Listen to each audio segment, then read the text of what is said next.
tout le monde. Hello, everyone. First thing I want to do this morning is to share an update about the Ukrainian International Airlines tragedy that took so many innocent lives earlier this year. Even as we face this new crisis, families and loved ones continue to grieve and seek answers.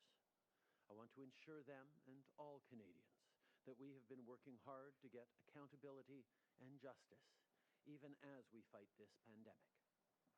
At the same time, we've also been developing a strategy with our other international partners to make sure that such a tragedy never happens again. Today, I'm appointing the Honourable Ralph Goodale as my special advisor for Canada's ongoing response to the downing of Flight 752. With his decades of extraordinary service to Canada, including as Minister of Public Safety, Ralph has the right expertise to guide our response to this air disaster and provide recommendations for best practices going forward. He will also continue to push to see families properly compensated. The second thing I want to do is share a story with you. A few weeks ago, Dave Caputo, the owner of a startup in TrustCore in the Waterloo region, called a meeting with his employees. With mounting concerns around COVID-19, Dave asked his team how they could repurpose their building materials factory to make products hospitals needed. A few days later, they had 4 prototypes drawn up. They decided to make large panels, which hospitals could use to subdivide rooms and isolate people with COVID-19 from other patients. Well, on Monday, panels made of fully recycled materials were delivered at no cost to several hospitals in the region, including Grand River, St. Mary's, and Guelph General Hospital. Dave and his team showed what Canadians do in difficult times. We don't back down from a challenge. We roll up our sleeves and we get to work.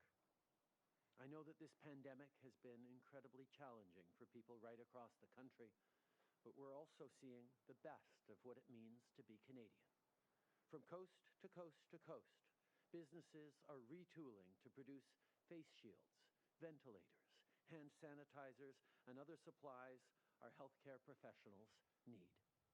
To make it easier for companies to help out during this critical time, we launched Canada's plan to mobilize industry to fight COVID-19 a little over a week ago.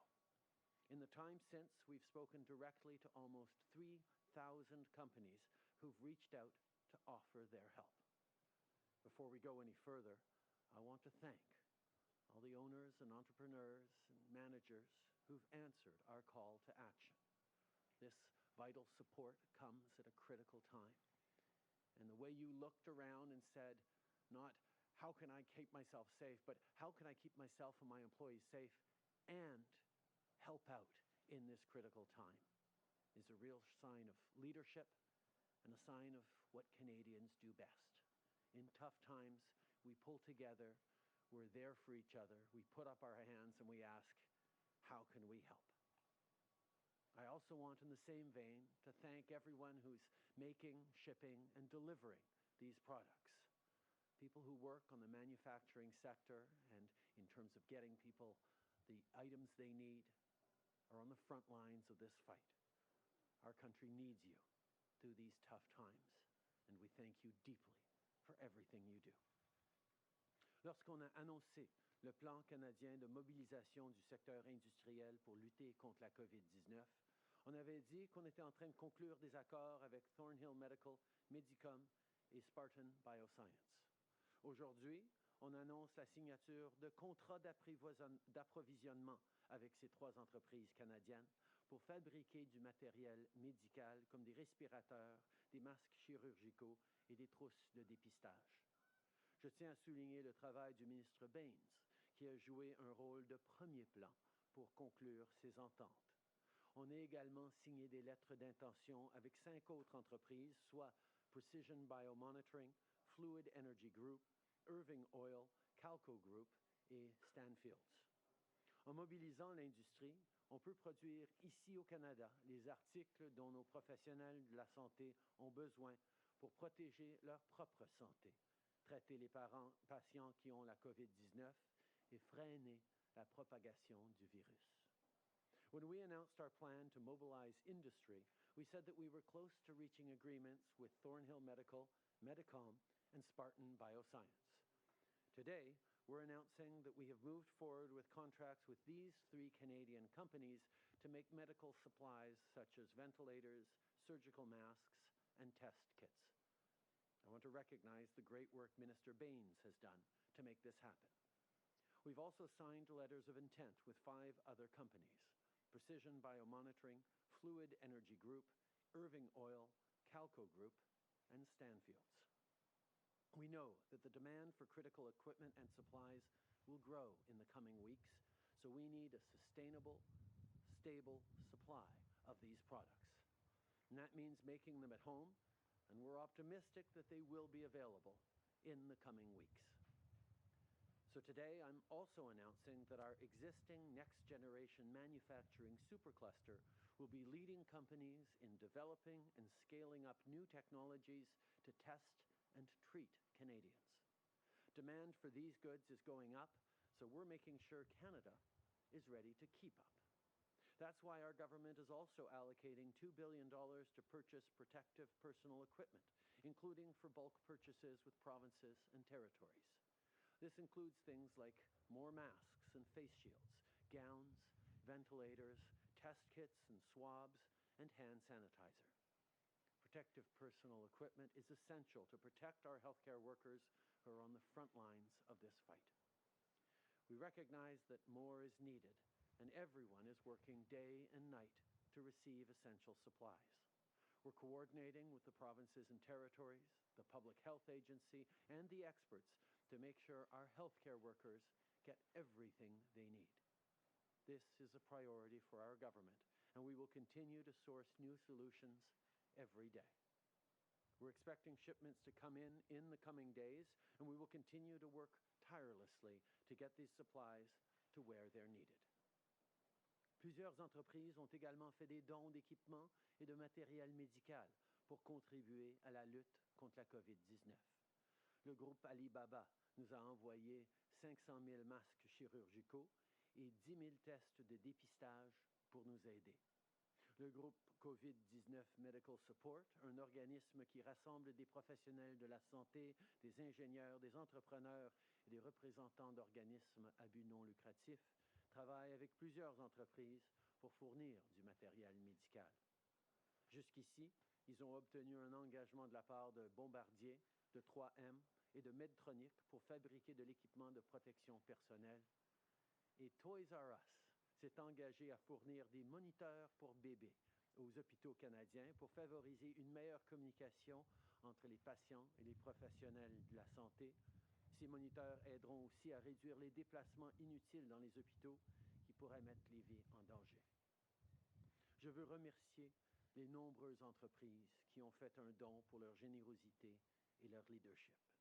Vous faites votre part et tous les Canadiens devront suivre votre exemple. There's no question that we will need more masks, ventilators, and testing kits. But how many more we need depends entirely on you. If you stay home and follow public health recommendations, you can slow the spread. And that means fewer patients in our hospitals, fewer people to test, fewer ventilators to use on critical patients. So keep doing your part and help us keep Canada safe. Merci beaucoup. Merci beaucoup, Monsieur le Premier ministre. Nous allons commencer avec la période de questions par téléphone aujourd'hui. Modérateur, c'est à vous. Thank you. Merci. The first question, Maura Forrest, Politico.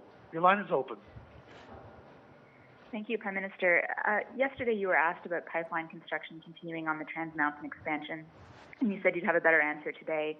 Now Jason Kenney is saying construction will start on the Keystone XL pipeline as early as April 1st. Do you have concerns about construction continuing on these projects? Do you think it should stop? I can assure you that all Crown corporations, are following all the best medical advice. Je peux vous assurer que toutes les compagnies du gouvernement sont en train de suivre tous les conseils donnés par nos experts médicaux. Follow-up question, Politico. Yes, I mean, that didn't really answer my question. I guess that means you're comfortable with construction continuing. But my follow-up question is about the wage subsidy. You initially promised it at 10%, then last week it was hiked to 75%, but still seemed to be targeted towards small and medium-sized businesses. Now it's available to all businesses. I'm wondering why you've taken such an incremental approach to this measure, given that you're now asking employers to hire back people that they've already laid off. This situation has been evolving rapidly, as we all know. We're putting in place unprecedented measures to respond to the needs that people are expressing on how we're going to be able to get through this together, how we're going to be able to stay home, self-isolate, not go into work, and yet still be able to pick up our economy when we're through this particular crisis. That is the focus that we've had, and that's why what we're offering is a 75% wage subsidy to companies large and small, nonprofit sector and charitable sector included, so that people can stay on the payroll while they stay home and stay isolated, so that we can ensure that we do bounce back strongly from this once we're through this period. Merci. Prochaine question. Thank you. Merci. Next question, Mike Lansfield, the Canadian Press. Your line is open. Good morning, Prime Minister. You talked about shipments coming in the coming days and the fact that more will be needed, obviously. So I think what I'd like you to do is, can you walk us through your decision-making process around the cabinet table, how you decide how these scarce medical resources will be allocated in the near future? How precisely in detail do you decide what goes where? Thank you, Mike, for your question. It's a very good one, and I can tell you that we don't decide around the cabinet table. It is not politicians who decide how resources are allocated. We rely on experts, on medical officials, on coordination between medical officials in all different provinces to make the determination on where things are most needed, and we follow the direct advice of medical experts in terms of how to ensure that everyone, everywhere, has the equipment they need.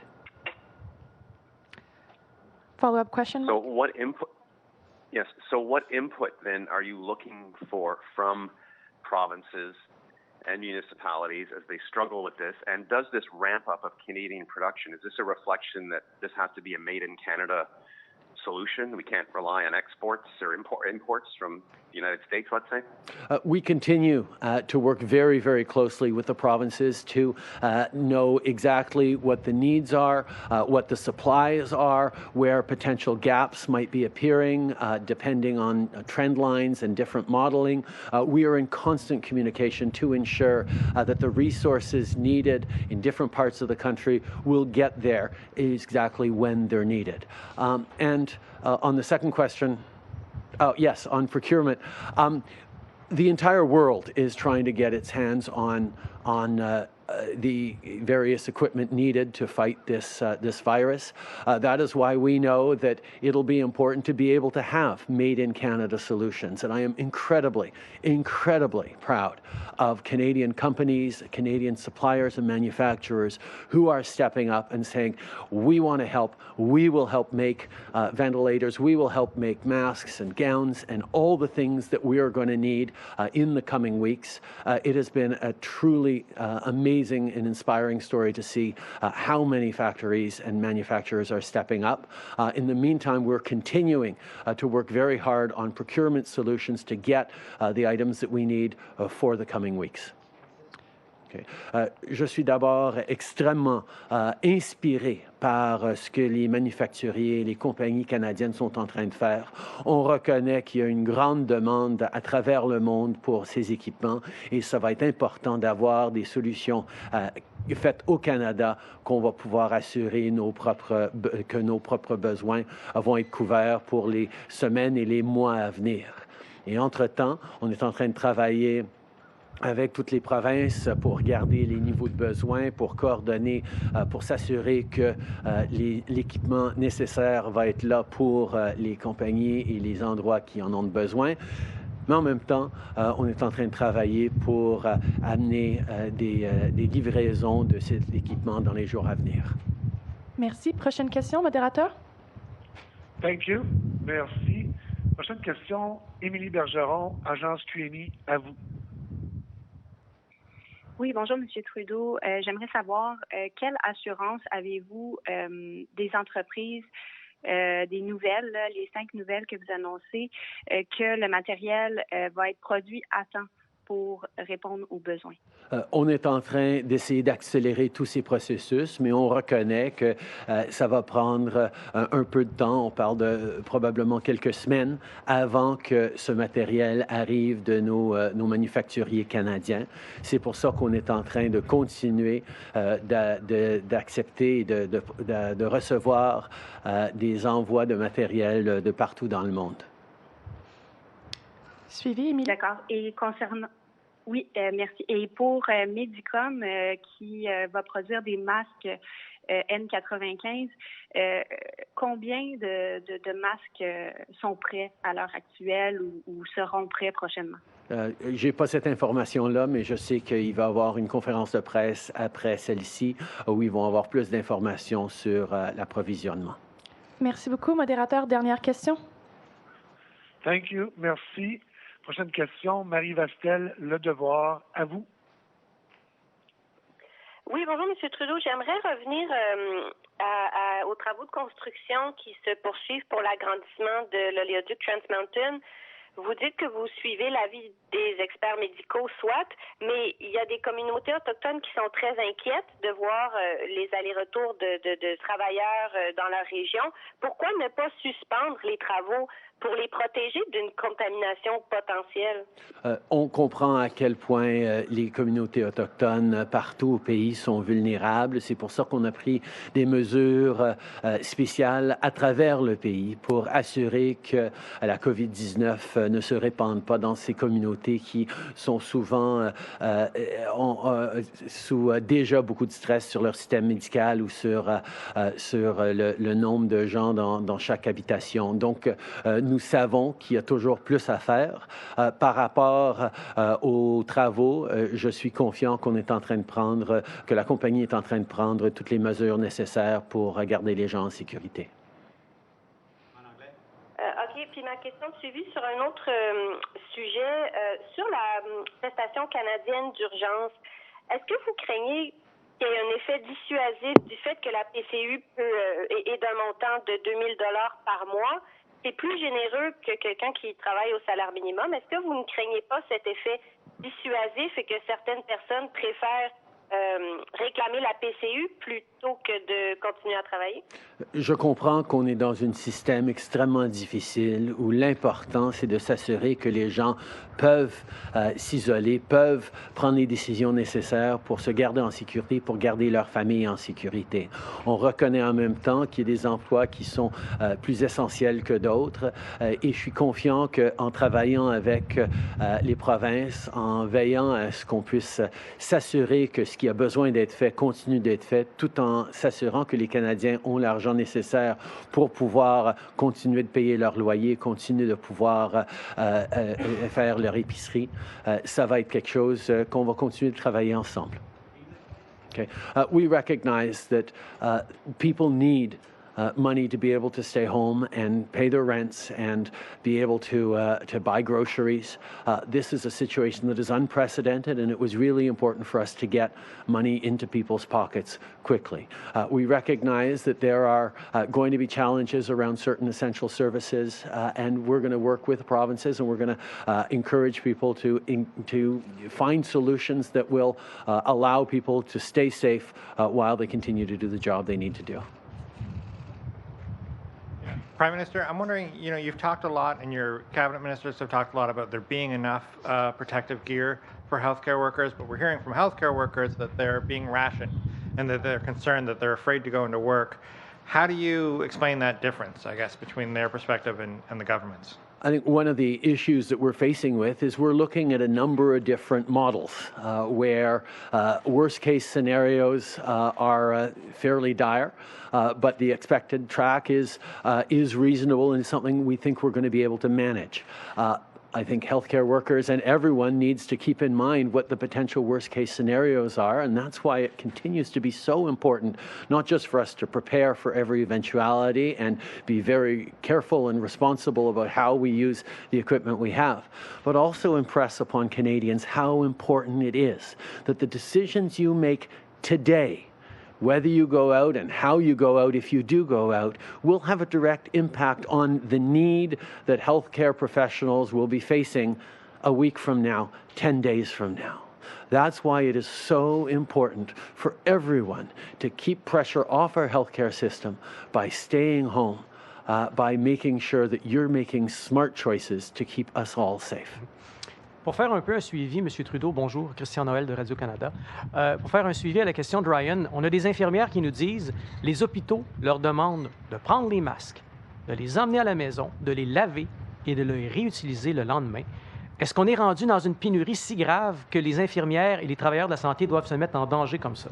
Je pense qu'on est dans un moment où nous devons être prêts pour toute éventualité. Je pense que c'est responsable qu'on regarde des façons de d'étendre et d'assurer qu'on a un bon approvisionnement de matériel pour les scénarios potentiels dans les jours à venir. Mais je peux vous assurer qu'on est en train de travailler jour et nuit pour prendre livraison d'autres équipements. On est en train de travailler avec nos compagnies canadiennes pour en produire et on est en train, encore une fois, de rappeler aux Canadiens que les choix qu'on fait aujourd'hui sur si on reste à la maison ou si on sort dehors, va avoir un impact direct dans l'achalandage, dans les besoins de notre système de santé dans une semaine, dans 10 jours. C'est pour ça que tout le monde doit faire sa part. Okay. I think it's extremely important for everyone to do their part in staying home, in making sure that a week from now, 10 days from now, we aren't overwhelmed in our healthcare system. We are looking at a range of models that could lead to different outcomes. We're, of course, preparing for the worst case scenarios, but working towards and certainly hoping for a best case scenario. But that entirely depends on citizens being responsible in their choices. As for decisions made by medical professionals on managing the supplies that they have, I can only salute them for the work that they're working so hard and the decisions they're making to keep us all safe as a country and to keep themselves safe so they can keep keeping us safe. Au niveau international, il y a une mini-guerre qui se livre présentement pour l'achat d'équipements médicaux. À quel point ça vous préoccupe que le Canada va se ramasser avec une certaine pénurie? À quel point vous, ça vous préoccupe? Je pense qu'il y a bien des choses qui doivent nous préoccuper dans cette situation. Moi, la santé des Canadiens est d'abord et avant tout ma préoccupation. Et à l'intérieur de ça, évidemment, la santé de nos travailleurs dans le système de santé qui sont là en train de nous garder en sécurité. On est en train de travailler avec nos ambassades à l'international pour assurer l'approvisionnement d'autres matériels. On s'attend à en recevoir dans les jours à venir aussi. On va continuer d'être présent pour accepter livraison au Canada, mais c'est pour ça, en même temps, c'est tellement important de créer une industrie qui va créer ces mesures-là, cet équipement-là ici à la maison, qu'on ait des chaînes d'approvisionnement entièrement au Canada. Et c'est exactement ce qu'on est en train de faire. Et je veux remercier encore une fois les manufacturiers et les entreprises qui ont pu adapter leur production et commencer à créer cet équipement si nécessaire pour le Canada et pour partout dans le monde. Bush, please. Okay. We are, of course, working hard to make sure that we receive shipments of needed supplies in the coming days. And I can assure you that our embassy staff around the world is strongly engaged in exactly that. But that's also why it is so important that we have made in Canada supply chains to provide us with this essential equipment for the coming weeks, for the coming months. And that's why I am so pleased to be able to thank the manufacturers and producers across this country who've switched their production over to making this necessary medical equipment because it will ensure that we have solutions in Canada that will cover our needs. Good morning, Prime Minister. Olivia Stepanovich, CBC News. The Americans are said to be most aggressively scooping up personal protective equipment on the international market. I'm wondering if you've found that to be the case, and if so, if you have prevailed upon President Trump to work together to come up with a common North American strategy so you can quickly ship ventilators and other personal protective equipment across the continent to priority areas. We are working very hard to ensure that Canada receives the equipment that we need, both in the short term and in the medium term, creates production facilities to ensure that we can cover our needs. We understand that countries around the world are taking their own approaches. We will continue to coordinate as much as possible, but every step of the way, our priority will be ensuring that Canada is able to take care of its own. But are you working with President Trump on a North American strategy? And also, can you tell us exactly how much medical gear has been deployed and delivered so far? We have been able to cover all our needs up until this point, and expect to be able to cover our needs for medical equipment in the foreseeable future. But that is why it is so important for us to ramp up domestic production as well. And with the United States, we continue to coordinate on a broad range of issues. Nous allons continuer de coordonner avec les Américains sur bien des enjeux, mais notre préoccupation sera toujours de s'assurer que les Canadiens ont assez d'équipements pour se garder en sécurité et en santé. And how much medical gear has been deployed and delivered so far? That's a question for the ministers who will be addressing this a little later today. Brian Mullen, Global News. Prime Minister, with rent due tomorrow, many small and medium-sized Canadian businesses are worried about paying their landlords. What can the federal government do? Is rent forgiveness in some shape or form on the table? We've already worked with CMHC to ensure that many mortgages are able to be deferred. We've put more money in the pockets of businesses, or putting more money in the pockets of businesses through this wage subsidy, the 75% that will take off a significant amount of pressure. We've also made available a $40,000 loan for small businesses through the banks that'll be interest-free for the first year, and as they go through it, $10,000 of it under certain conditions will be non-repayable at the end. So there are direct measures for companies to be able to get the liquidity necessary to get through the coming months so that we can be strong once we get through this crisis at the end of it. Two First Nations communities in Manitoba and other communities are requesting military hospitals be set up. Is this something that the government is contemplating for remote communities with limited access to health care? We know that our military, the men and women of our military, are always ready to serve, to help in a broad range of ways, Canadians who need that support. The field hospitals is certainly an expertise that the Canadian Armed Forces have, and they will make determinations, and we will all make determinations about how we can and where we can best help if it comes to that. Hi, Prime Minister. Molly Thomas, CTV National News. Canadians, of course, are putting lots of money on their credit cards. They're raking up interest. Last week, you had mentioned that you had talked to banks about possibly deferring that interest. Any more movement on that?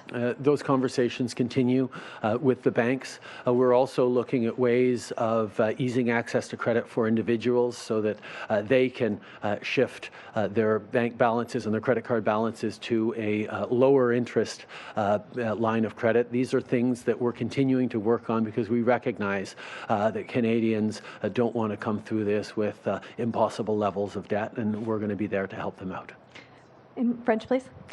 Nous reconnaissons qu'on ne veut pas que les gens sortent de cette crise encore plus endettés qu'avant. C'est pour ça que nous envoyons tellement d'aide par la prestation canadienne d'urgence et de l'aide pour la subvention aux entreprises, pour la masse salariale. Mais nous savons aussi qu'on peut travailler avec les banques et on est en train de travailler avec les banques pour les encourager de faire des changements au taux de carte de crédit.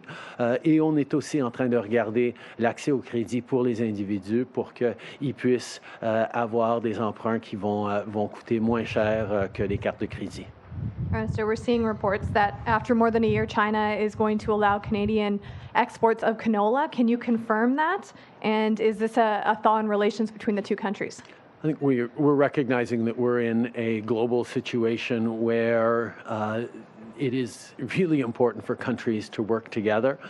We have seen promising signs of positive relations on specific issues, and we're going to continue working to try and ensure that our farmers, our manufacturers, our exporters continue to have access to the markets around the world, even in this difficult time. Okay. Nous allons continuer de travailler avec nos fermiers, avec nos producteurs pour assurer qu'ils ont des marchés pour leurs biens. On reconnaît que c'est un moment où les gens doivent travailler ensemble, les différents pays doivent travailler ensemble et je suis content de voir des signes qu'on arrive à travailler ensemble malgré des différends importants. Merci beaucoup. C'est ce qui m'a fait à la conférence de presse d'aujourd'hui.